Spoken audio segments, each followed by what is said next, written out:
can science and faith be incompatible? Can they be compatible and come together? Because it seems sometimes they are in conflict with each other. Yeah, and unfortunately, the appearance of conflict is there, and it doesn't need to be there. And may I just say, I've been looking forward for a long time to come and hanging out with you guys.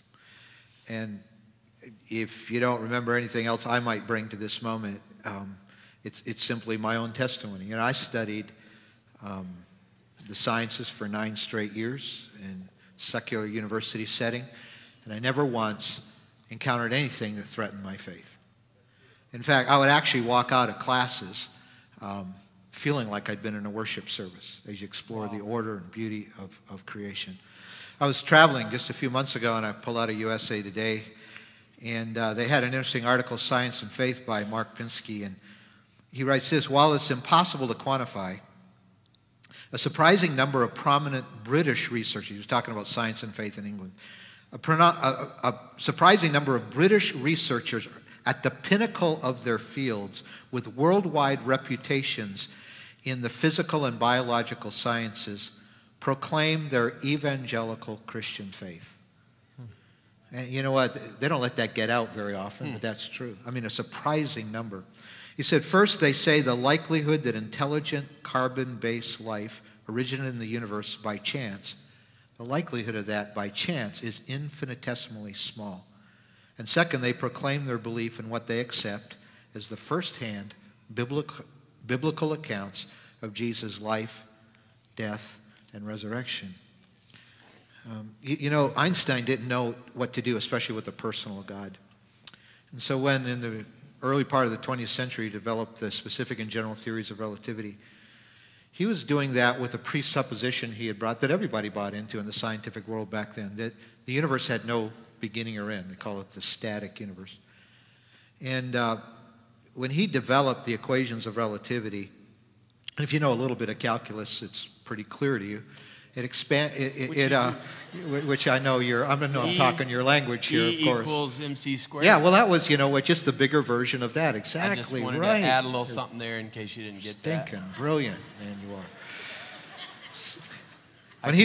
When he looked at these equations, it was very clear that it predicted a starting point to the universe that was continuing to expand. And that troubled him so much theologically. The implications that the universe would have a starting point. That he actually arbitrarily added a term to one side of the relativity equations called the cosmological constant, which is used in some other branches of physics, but it didn't belong there. You don't just add something to make the equation say what you want it to say. But this is what Einstein did, and it predicted all kinds of extraneous things that are not reality, and he later called it the biggest mistake of his professional life. Because you can't get around the fact that this universe had a starting point that required the alignment of so many constants, the gravitational constants, several of the weak and strong nuclear force constants. Even within our solar system, the exact angle of the axis of the Earth to the sun, the exact distance from the sun, even the size and exact distance of the moon from the Earth, the exact luminosity of the sun relative to where it could have fallen on the electromagnetic spectrum. All of these things require such minute alignment. These are constants that have to exist within a millionth of a fraction, and the odds of that ever happening all by itself are so infinitesimally small. That's what the writer of this article was saying. That's why these guys are Christians, because they know it can't be. In fact, Stephen Hawking, who's probably one of the most famous and brilliant physicists today, and himself having his own trouble with his idea about God, he said the extreme improbability of this ever happening all by itself leaves you no other conclusion that it must have been an act of God who intentionally wanted to create a universe for human beings just like us. Otherwise, It could never have happened. Amen. Wow. Amen.